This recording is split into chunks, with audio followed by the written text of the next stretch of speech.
നമസ്കാരം. എല്ലാ NTV പ്രേക്ഷകർക്കും നിങ്ങളുടെ ഇന്ന് എന്ന പ്രോഗ്രാമിലേക്ക് സുസ്വാഗതം. ഇന്ന് 2026 ജനുവരി മാസം 25-ാം തീയതി. ജനുവരി 25-ാം തീയതി ഇന്ന് ഞായറാഴ്ചയാണ്. രേവതി നക്ഷത്രമാണ്. ഇന്ന് 2021 ആണ്ട് മകരമാസം 11-ാം തീയതി. മകരമാസം 11-ാം തീയതി ആണ്. രേവതി നക്ഷത്രമാണ്. രേവതി നക്ഷത്രം നക്ഷത്രങ്ങളുടെ അവസാന നക്ഷത്രമാണ്. നക്ഷത്രങ്ങളുടെ ഏറ്റവും ടോപ്പാണ്. അതുമാത്രമല്ല, ഇന്ന് രേവതി നക്ഷത്രം ഞായറാഴ്ച രണ്ടും കൂടി ഒത്തു വന്നിരിക്കുന്ന ദിവസമാണ്. ശുഭനക്ഷത്രം, ശുഭദിനം. അപ്പോൾ ശുഭപ്രദമായ എല്ലാ കാര്യങ്ങൾക്കും ഇന്ന് കൊള്ളാം. ചിലയ്ക്ക് ഈ മാസത്തിലെ ഞായറാഴ്ചകളിൽ ഏറ്റവും നല്ല ഞായറാഴ്ചയാണെന്ന് വേണമെങ്കിൽ പറയാം. അപ്പോൾ നമുക്ക് എന്ത് കാര്യങ്ങൾക്കും ഇന്നത്തെ ദിവസം പ്രയോജനപ്പെടുത്താം. ശരിക്ക് മകരമാസത്തിൽ രേവതി നക്ഷത്രം ബർത്ത്ഡേ ആയിട്ട് വന്നിട്ടുള്ളവർ ഇന്ന് ബർത്ത്ഡേ ആണ്. അവരുടെ ഹാപ്പി ബർത്ത്ഡേ ആണ് ഇന്ന്. അപ്പോൾ നമുക്ക് ഒരു ബർത്ത്ഡേ വരുമ്പോൾ സന്തോഷിക്കുകയും ഒക്കെ ചെയ്യുമെങ്കിലും നിങ്ങൾ മനസ്സിലാക്കേണ്ട ഒരു കാര്യം, അന്നത്തെ ദിവസത്തെ ആസ്പദമാക്കിയാണ് ആ ഒരു വർഷത്തെ കാര്യങ്ങൾ പോണത്.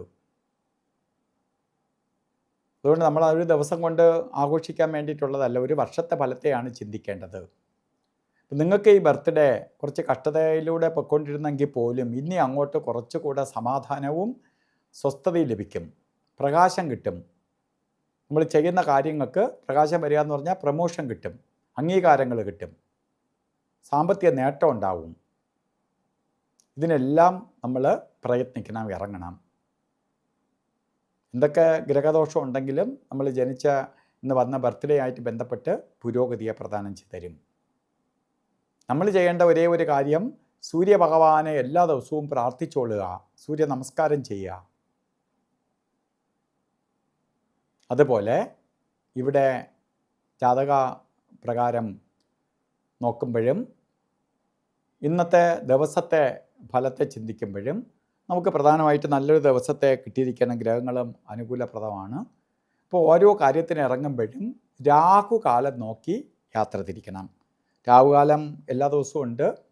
രാഹുകാലം നോക്കുമ്പോൾ ഇന്ന് 4:30 മണി മുതൽ 6 മണി വരെ എന്ന് കലണ്ടറിൽ രേഖപ്പെടുത്തിയിട്ടുണ്ട്. എല്ലാ ദിവസവും ഒരേ സമയമാണ് രേഖപ്പെടുത്തിയിരിക്കുന്നത്. പക്ഷേ ഇന്നത്തെ രാഹുകാല സമയം വരുന്നത് 6:56 ആരംഭിക്കുകയുള്ളൂ.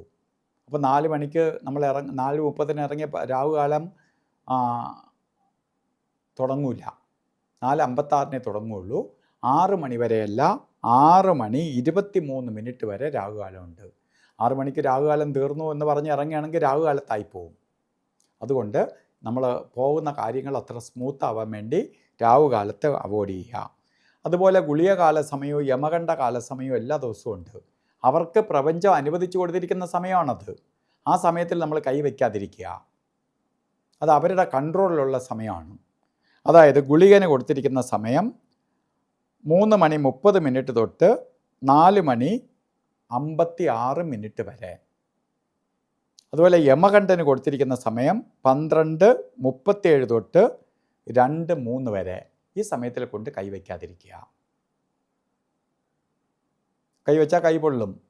അതുപോലെ നമുക്ക് മുഹൂർത്തങ്ങളിൽ മുഹൂർത്തമായ അഭിജിത്ത് മുഹൂർത്തം എല്ലാ ദിവസവും ഉണ്ട്. കാരണം നിനക്ക് ബാക്കി എന്തൊക്കെ പ്രോബ്ലം വന്നാലും ഈ സമയം പരിഹരിക്കാൻ വേണ്ടി പ്രത്യേക ഒരു പ്രൊട്ടക്ഷൻ, ഒരു കോർണർ തന്നിരിക്കണം. എത്ര വെയിലത്ത് സഞ്ചരിച്ചാലും ഒരിടത്ത് പോകുമ്പം തണുപ്പ് കിട്ടുമെന്ന് പറയും പോലെ ഈ സമയം വരുന്നത് 12:13 തൊട്ട് 1:01 വരെ 48 നേരം അഭിജിത്ത് മുഹൂർത്ത സമയമുണ്ട്. എല്ലാ ദിവസവും ഉണ്ട്. അപ്പോൾ ഇന്നല്ലാതെ തന്നെ മുഹൂർത്തമുണ്ട്, എന്നാലും അഭിജിത്ത് മുഹൂർത്തവും ശോഭനമാണ്. നമ്മൾ ഓരോ കാര്യത്തിന് ഇറങ്ങുമ്പോഴും വസ്ത്രധാരണത്തിന് പ്രാധാന്യം കൊടുക്കണം. താമരപ്പൂവിൻ്റെ കളറോ റോസ് കളറോ സ്വർണ്ണ കളറോ അതുപോലെ ആയിട്ടുള്ള കളറിലുള്ള വസ്ത്രം, റെഡ് മിക്സ് ആയിട്ടുള്ള വസ്ത്രം ധരിക്കുന്നത് സൂര്യൻ്റെ പ്രകാശം ലഭിക്കാനും ഭാഗ്യദായകമായി തീരാനും സഹായിക്കും. അപ്പോൾ ഇന്നത്തെ ദിവസം എല്ലാവർക്കും നല്ലത് വരട്ടെ എന്ന് പ്രാർത്ഥിച്ചുകൊണ്ട് നിർത്തുന്നു. നന്ദി, നമസ്കാരം.